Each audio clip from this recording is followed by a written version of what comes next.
All right, breaking news, and you're seeing this at the bottom of your screen, the latest updates from the Economic Survey, and the countdown to Union Budget 2024 begins in earnest, because this is the document that will set the context for the presentation of this very important document by Modi 3.0. This, remember, is going to be the budget that sets the roadmap for growth heading into the next 5 years. At the very least, of course, it's going to talk about growth much further into the future as well.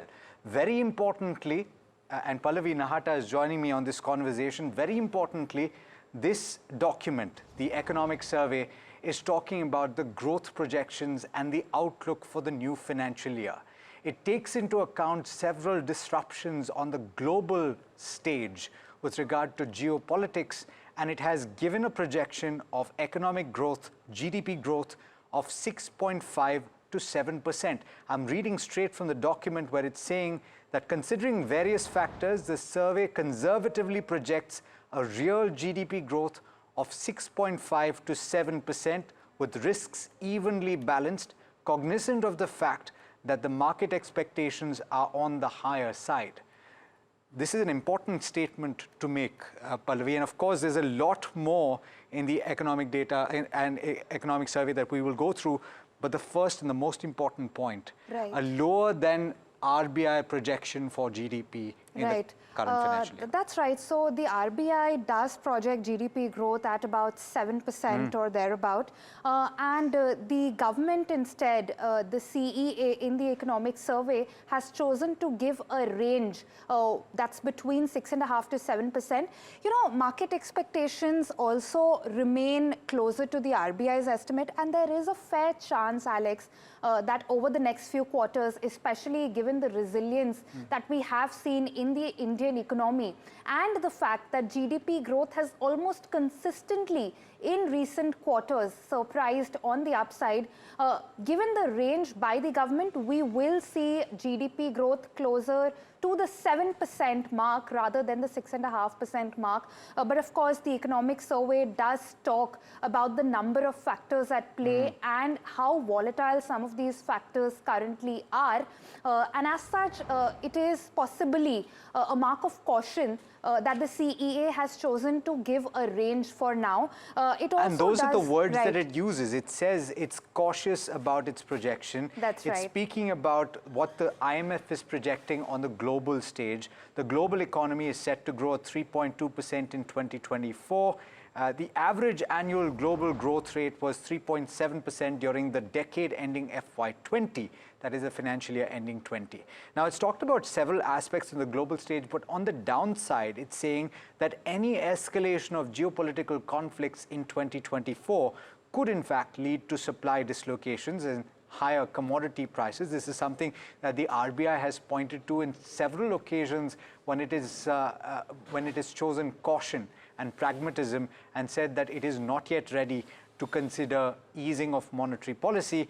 It is also saying that this could, in fact, the economic survey is saying that this could influence the RBI's monetary policy stance. The global trade outlook for 2024, according to the survey, remains positive, with merchandise trade expected to pick up after registering a contraction in volumes. It also speaks, Pallavi, about the monsoon and the fact that it is still a little cautious despite the projection for a normal monsoon, because ultimately what matters is the spatial distribution. Right. Yes, we have seen the monsoons remain fairly volatile. June started off on a bit of a weak wicket, but we have seen the monsoons gain momentum in July, and that perhaps explains the caution being exercised on that front as well. While the deficit that we had seen in June has been made up for by excessive rainfall in several parts of the country. In July, we're still to see what August and September look like. But interestingly, it's, you know, especially given the agricultural implications, it's July which is a key determinant of what the output for the year is going to be like, because that's when the Kharif sowing takes place. But Alex, I'd also like to quickly draw attention to, you know, the economic survey addressing the statistical system. Now, the reason this is, you know, of interest to me at least, is because of the fact that we have had multiple controversies in recent years regarding the MOSPI and, around the GDP, IIP, inflation, but of course, more than other indicators, the GDP or the lack of the census, we're running late on that as well, and that has had implications on the accuracy of government data. So the government has actually taken the bull by the horn, so as to say, and addressed some of those concerns around India's statistical system. It has also outlined steps that are continuously being taken by the government to strengthen the statistical base. So that's definitely something that is something we're going to be watching out for in the coming months. We are expecting a rebasing in the CPI as well. A lot of concerns around the GDP. And these are all works in progress. Like the government has said, it is looking into addressing a lot of these concerns and challenges. Yeah. So it's interesting. That's certainly something to watch for.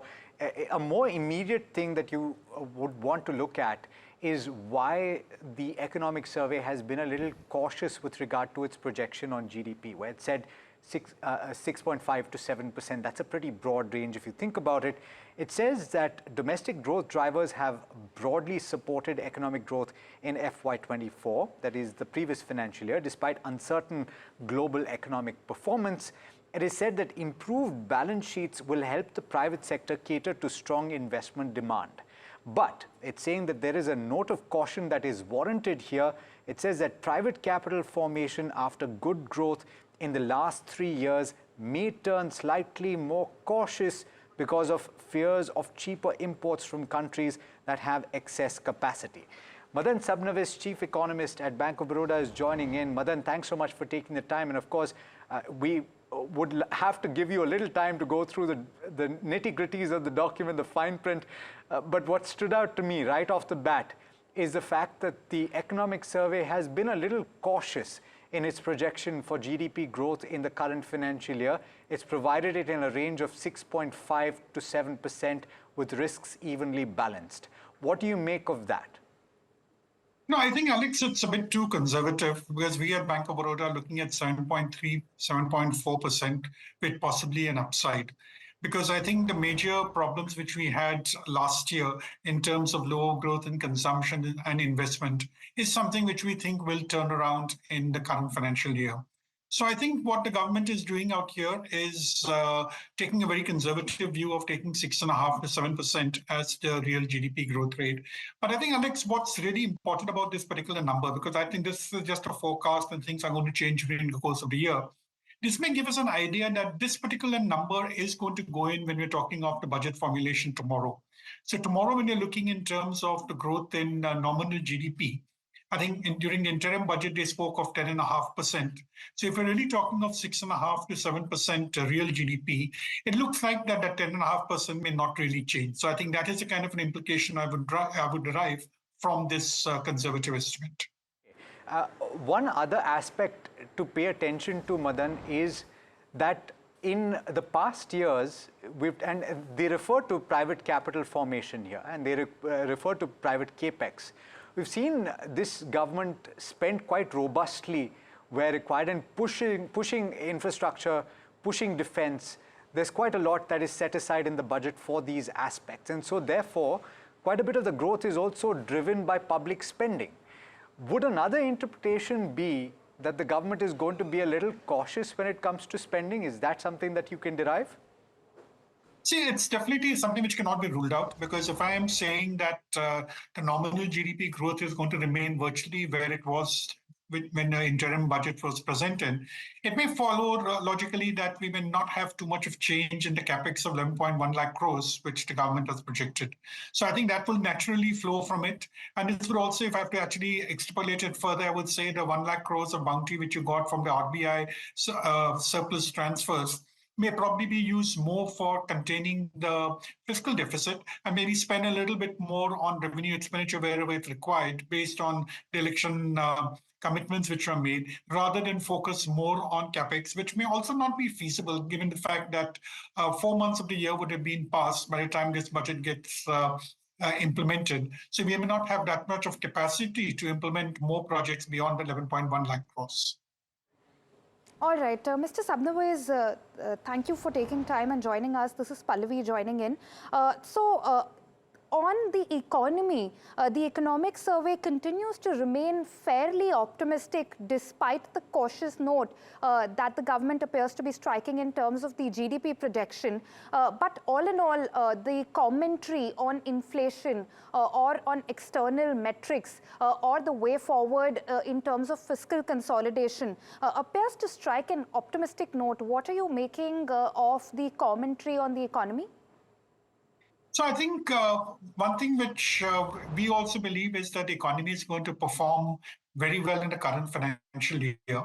And even though we are talking of a number less than 8.2%, I think it's the base effect which is coming into a picture, which is keeping the number at 7.3, 7.4, which we at Bank of Baroda are saying, or maybe what the RBI is saying, 7.2, or the government 6.5 to 7%. But I think for what you mentioned about what the economic survey talks about the different sectors in the economy, especially when you're talking of things like inflation or you're talking in terms of exports, I think there's reason to believe that there will be more broad-based kind of growth which we will be seeing this year. And hopefully the kind of challenges which we had last year in terms of consumption being affected by higher inflation will probably not be there. And there could be some kind of a pickup in private sector investment. Because I think the moment we see consumption picking up, there's a case of saying that capacity utilization also improves, which will also finally lead to higher investment from the private sector. So far, we have seen private sector investing more in infrastructure-oriented sectors. This needs to become a bit more broad-based. We can take heart from the commentary provided by the economic survey that if things are going to improve in a more generalized manner, then I think even private sector investment could be looking upwards. All right. Coming back to inflation, the government does say that in order to have a more accurate data set and be able to take adequate supply-side interventions to rein in inflation, high-frequency price monitoring data for essential food items collected by different departments may be linked in a way that the build-up of prices at each stage from the farm to the final consumer is quantifiable and monitorable. The survey also goes on to say that the ongoing efforts to construct the producer price index for goods and services may be expedited to have a greater grasp of episodes of cost push inflation. Further, given the results of the household consumption expenditure survey for 2022-2023 that were released not too long back, it may be appropriate to expeditiously revise the consumer price index with fresh weights and item baskets. So clearly, these are concerns that economists have been voicing for a while, and the government seems to have taken note and appears to be working on a lot of these new sort of interventions in existing databases and rebasing some of the existing databases. No, I think this is something which is long overdue because we are dealing with base years of 11, 12, starting from your GDP to WPI, IIP, and the CPI. So there's evidently need for one to actually change the base years because, what really happens is that any index is based on a particular basket of goods which are relevant at a certain point of time. Now, since 2011, 2012, I think things have changed dramatically in the economy. If you look at the overall consumption power, consumption tendencies, as well as the production rates which we have seen, I think there's been a kind of major transformation which has taken place, especially given the fact that I think we are now more in the digital mode, something which was not there in 2011-12. So there's evidently need for one to revisit these particular indices. But I think the major problem here, I think we should not be in a hurry to do it, is about the choice of the base year because of the fact that we've had the pandemic. And since 2020-21, I think there's a lot of disturbances which are being caused. And every time we end up saying because of the pandemic, low base effect, things are looking so much better today, or they're not looking that as well as what they looked in 2018-19. So I think the choice of the base year will be very, very critical. So I think there needs to be a lot of work done on choosing the right base year because I've been hearing that they've been talking of 22-23 being the ideal base. But even here we have seen that the full recovery from the pandemic has not taken place. So if I choose something like 22-23, I may again be giving a different kind of signals to the market. If I choose 2018-19, which to my mind is probably the right kind of base, it may still sound a bit outdated considering we are in 24-25 right now. So I think this is something which has to be done in a very calibrated and cautious manner so that we shouldn't be fighting over saying whether the choice of the base year is appropriate or not, because practically speaking, it's going to last for another 5-6 years. So we need to make sure that the base selected is the appropriate one for all of them. In fact, I think we should have the same base here for all the parameters which we're talking of, starting from GDP to CPI. And I think the PPI, which you mentioned of, I think this is also something which is long overdue, because while we do have the WPI, which comes close to producer's price index, but we should remember that it does not include services. It has only manufacturing and farm products. So strengthening it and bringing about a PPI which is based on the WPI will also be very useful as far as the government is concerned in terms of monitoring price movement in the country. All right. Interesting points that you're making, Madan. We're also joined by DK Joshi, Chief Economist at CRISIL. DK, thanks so much for taking the time. And hopefully you've had a cursory glance at a few of the aspects here. I'm curious about what you make about the projection that the Chief Economic Advisor makes in the survey for GDP growth, real GDP growth in the current financial year. It's a range that has been provided of 6.5 to 7%, which is lower than what several private forecasters are making, perhaps lower than what you're projecting as well for the current financial year, and what the RBI is projecting, which is at 7%. What do you make of that? Well, I think it's a fairly balanced projection, I would say. I think if you look around, I think there's so many risks globally lurking around. And also, I think the interest rate hikes that were initiated earlier and the rates are still high, their impact will be felt on the economy, particularly on the urban part.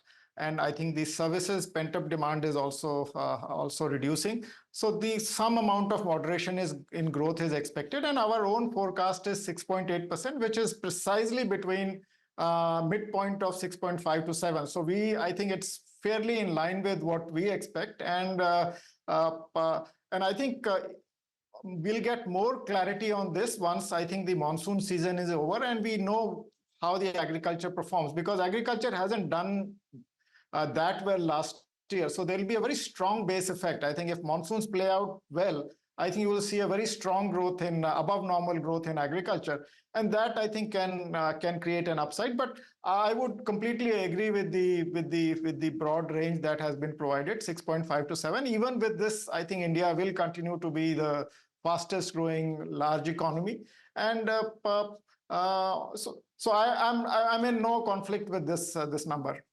I'm looking at one of the charts that talks about steadily declining deficit ratios, DK, as well. And in that, we're talking about FY24 projected at 5.6% for fiscal deficit, 2.6% for revenue deficit, and the primary deficit at 2%. That fiscal deficit number is going to be watched very closely when the finance minister presents the budget for tomorrow, because based on what we've seen in terms of the revenue collections as well as what was received from the Reserve Bank of India as a surplus, there is an expectation that this could be revised downwards. Are you expecting that as well? And what, in your estimation or your expectation, will be the projection for FY25? Well, I think they will signal a lower deficit than in the interim budget. Maybe I think at around 5%.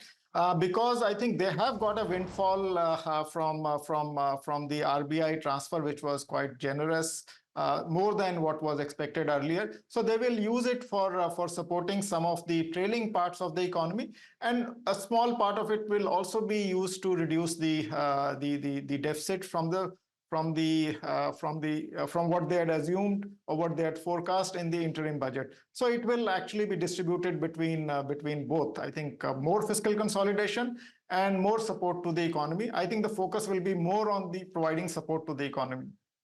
All right, Mr. Joshi, the ECO survey does also talk about key areas of policy focus in the short to medium term. And one of the first sort of highlights here is the government's need to continue to generate productive employment.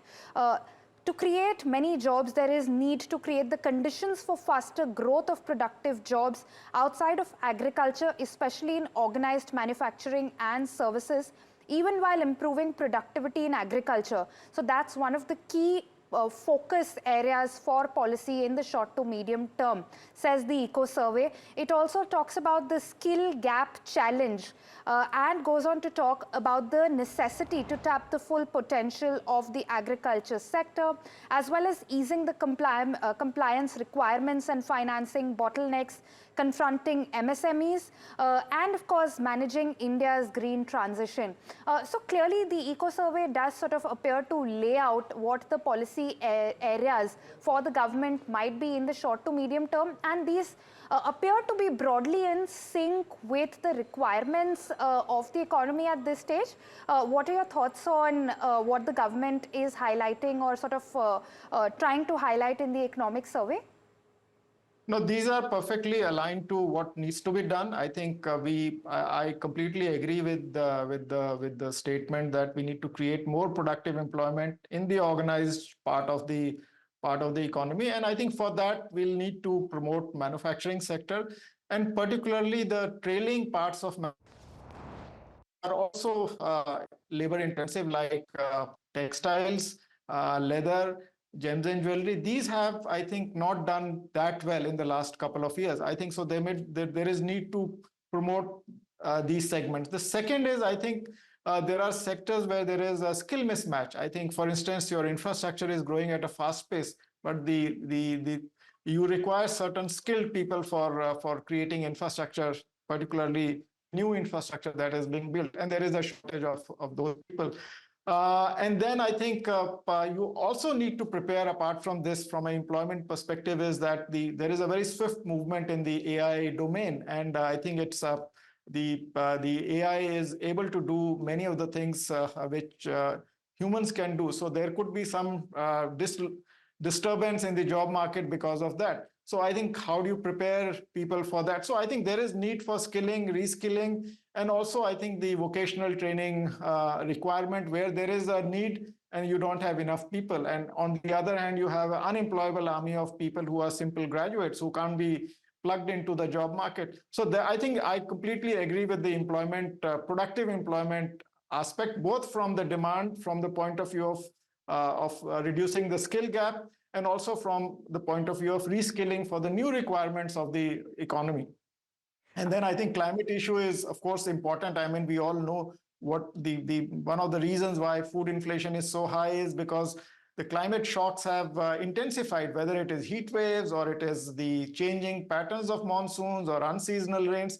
I think all those things require more adaptation measures. So I'm completely in sync with that. And then for the small and medium enterprises, which are obviously more labor intensive, I think they need to be facilitated more with more support from the credit side. I think they also need a more supportive enabling environment, I think, from the point of view of input costs, etc., which I'm talking of electricity charges and so on, which are higher in India than, I think, and than our competitors. I think if you want the medium and small enterprises to succeed, I think it goes beyond just provision of credit. So I think broadly, I think these are all good points.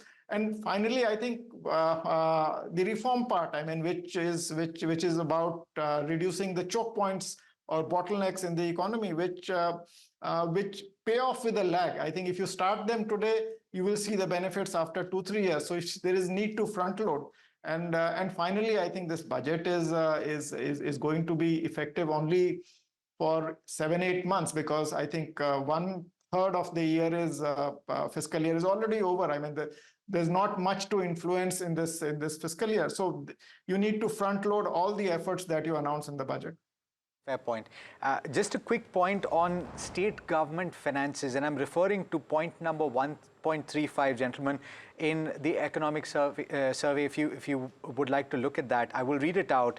It talks about the fact that state governments have continued to improve their finances in the previous financial year, and the preliminary unaudited estimates of finances for 23 states, and this includes the large ones, the likes of Uttar Pradesh as well as Maharashtra and various others, including Kerala, Madhya Pradesh, published by the Comptroller and Auditor General of India suggests that the gross fiscal deficit was 8.6% lower than the budgeted figure of 9.1 lakh crore rupees, and that implies that fiscal deficit as a percent of GDP for these states came in at 2.8% as against a budgeted 3.1%, which is lower. So therefore, this leads in not just to a lower glide path for India at the central level, but India at the central level plus states. What do you make of that, Madan? Yeah, I think what we have seen in the past is that the states tend to be very much disciplined. That's thanks to the FRBM. Since you have the FRBM norms and you're not allowed to exceed a number of 3%, some states, of course, can go up to 3.25, 3.5, based on the kind of equivalent reforms which they bring into the system. So they have always tended to be very conservative in terms of the spending. So I think one downside of it, something I think which we need to look into the data, is that very often, in case the revenues do not increase to the kind of levels which were expected, these states normally tend to cut back on capital expenditure. So, but at the end of the day, in terms of pure fiscal prudence, I think we have probably in the right direction. And states have been playing their part. So now it's left for the center to make sure that it moves towards the 4.5% next year. So that's why we also believe that they will probably be targeting a number closer to 5% for this financial year. But I think the issue of states is something which needs a bit of rethinking, because of the fact that if I'm able to bring down the fiscal deficit by cutting down on capital expenditure, even though I have space to go up to, say, 3.1%, then is it a case of the states underperforming? That is something which will have to be studied in detail, because it's not possible for one to say. It will depend from state to state as to what really are the reasons for it. And because there's also been an issue during the course of the year about the transfer of resources from the center to the state, the timing of it. So that could be something, one of the reasons as to why states have not really been spending that much on capital expenditure. I think lots of them tend to fall back. I realize they've done it for 22, 23, and I think for 23, 24, a number of them have fallen short of it. But that's probably something which can be taken up. But I think the fundamental thing is that if you're the first thing, a goal should be to ensure that you're within this 3% mark, which I think is a very positive development. Right. Mr. Joshi, coming back to you, the Eco Survey also does say that in the medium term, the Indian economy can grow at a rate of 7% plus on a sustained basis if we build on the structural reforms undertaken over the last decade. This requires a tripartite compact between the union government, state governments, and the private sector. That's according to the Economic Survey. So about 7% or over 7%, that's roughly what the Economic Survey expects the potential growth rate to be in the medium term. Is that broadly aligned to your estimates as well? And also, is that an adequately high pace of growth for the Indian economy? Well, I think there is on the adequately high, I think we would love to have 8% growth on a sustained basis, but you have to see whether you are, you have the ability to grow at that rate without generating inflation and without generating other macroeconomic instability. So our outlook is that till the end of this decade, we will be able to grow at 6.7% per year, which will take India to a 7 trillion economy by 2030-31, and it will raise the per capita income to the upper middle income category by that time. So that is, I think so. Again, we are slightly lower than 7%, but not very different from what the economic survey is saying. But also remember, I think there is a condition attached. I think they are saying that we need to do reforms, etc. Only then we'll be able to sustain that. So we've taken a base case. I think if you accelerate the pace of debottlenecking, if the private investment also picks up, right now I think we are in a very good condition where the lender and the borrower both are in good health. Banks have low NPAs and the corporate sector has low gearing. So they can they are in a position to borrow, and you also have lender who's in a position to lend. I think so. Clearly, there are some things which already fit into this story. The rest upside to what we are saying can be created by accelerating the reform. So I think it's broadly in line with what we are, and looks fairly realistic. At this juncture. This has been talked about quite a bit in the recent past. Most recently, you had the SEBI chairperson on Friday talk about participation of retail in the equity markets. And in fact, the economic survey also alludes to it. I'm reading a section of the economic survey. It says that while the outlook for India's financial sector appears bright, some areas will require focused attention going forward.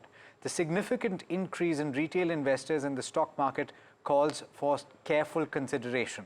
This is crucial because the possibility of overconfidence leading to speculation and the expectation of even greater returns, which may not align with the real market conditions, is a serious concern. For a developing economy such as India, the financial sector needs to support the banking sector and fill the gap in capital required for the economy's growth. I'm going to pause there, but it's an interesting statement that is being made ahead of the presentation of the budget. Madan, I'm curious about what you make of this, because we're talking about financialization of assets, we're talking about a huge influx of capital into the equity markets from the retail investor here in India, and a deviation of capital. Banks are struggling with deposit growth, and some projections, the RBI governor also talking about money moving from fixed deposits and from bank deposits into equity and equity instruments. Is that something that can pose a little bit of a challenge going forward? In fact, Alex, I would say it's a major challenge, because today, if you're looking at the banking system, I think almost all banks are coping with this particular challenge of garnering deposits. Because if you look at overall deposits, I think the rate of growth has definitely slowed down in the last 1 year or so. Funds are going into mutual funds, funds are going into the equity market directly because the returns are definitely more competitive.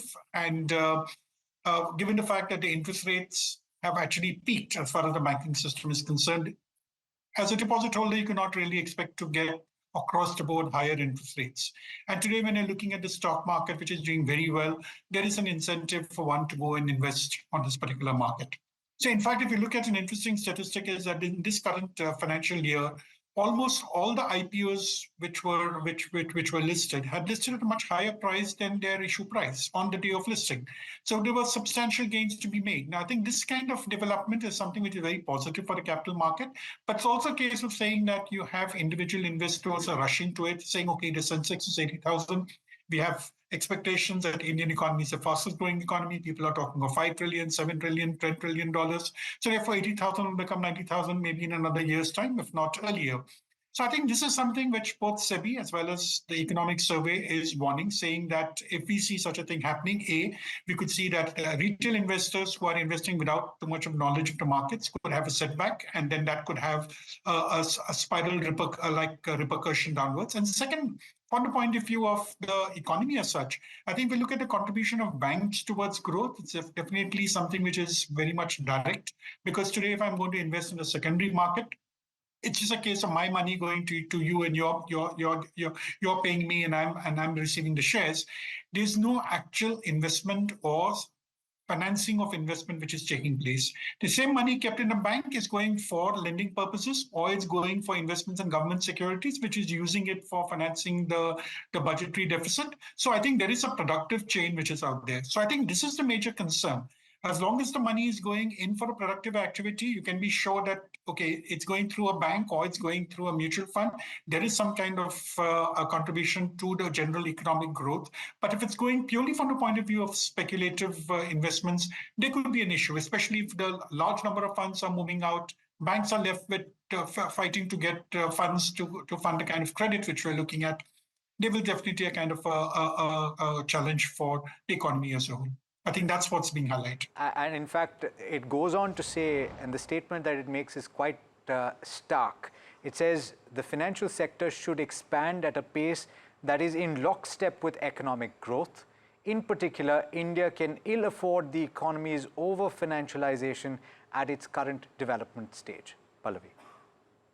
Right. Mr. Sabnavis, I do want to ask you about inflation. So among a lot of highlights that the economic survey has on inflation. One of the points it makes is that the medium to long-term inflation outlook will be shaped by the strengthening of price monitoring mechanisms and market intelligence, and beyond that, focused efforts to increase domestic production of essential food items like pulses and edible oils. Over the past year, or actually more than that, we have seen pulses inflation almost consistently remain elevated. In case of edible oils, we did have a phase where we saw a prolonged period of high inflation there. Currently, of course, we're in a phase where we're seeing deflation in edible oils. But going forward as well, are these commodities specifically expected to remain sort of fragile for India, given our high dependence on exports in case of both of these? Or do you think there is any change taking place domestically here? No, I think there's a major problem in agriculture, and hopefully the economic survey has recognized that we need to have reforms in the agricultural sector. So far, we have been talking of reforms that's more related to industry and services, but not really to agriculture. We need to change the overall structure of agriculture to make it more commercial, to make it more productive. And what you mentioned is absolutely right. In terms of pulses, we seem to be having a perennial problem, because if we look at the overall cost of cultivation, the risk which you have of the monsoon being good or not being that good, access to irrigation being very much limited, we have actually seen that farmers would no longer like to grow crops like pulses. It's much better to grow rice and wheat where you have an MSP, and you also have a case of saying that there is a back-end procurement, which is a front-end procurement, which is there as far as the government is concerned. For edible oils, what we've seen is that the production is not to the same level, but since we import around 55 to 60% of our requirements, the prices seem to be guided by what happens in international markets. So if the price is cool, then even our import price comes down, and we've gotten a benefit in the last financial year, this year. But pulses will continue to be an issue for us unless we're able to increase it, but that cannot be done by the government because these are private decisions taken by farmers. All right. Thank you so much, Mr. Sabnaviz and Mr. Joshi, for taking time out. But that's some of the key takeaways from the economic survey. Alex, of course, one of the bigger takeaways from the survey has been the government pegging GDP growth for the ongoing fiscal at anywhere between 6.5% to 7%, with medium-term growth prospects at about 7% or upwards of that. Absolutely. And I'd be very keen to find out what the finance minister has to say about that GDP growth for the current financial year when she presents the budget tomorrow. Just a quick reminder to you before we end this program, we will be live through the day, and of course you can find all of the live action on the budget as well as the analysis and the interpretation of the fine print right here on NDTV Profit. So do stay tuned.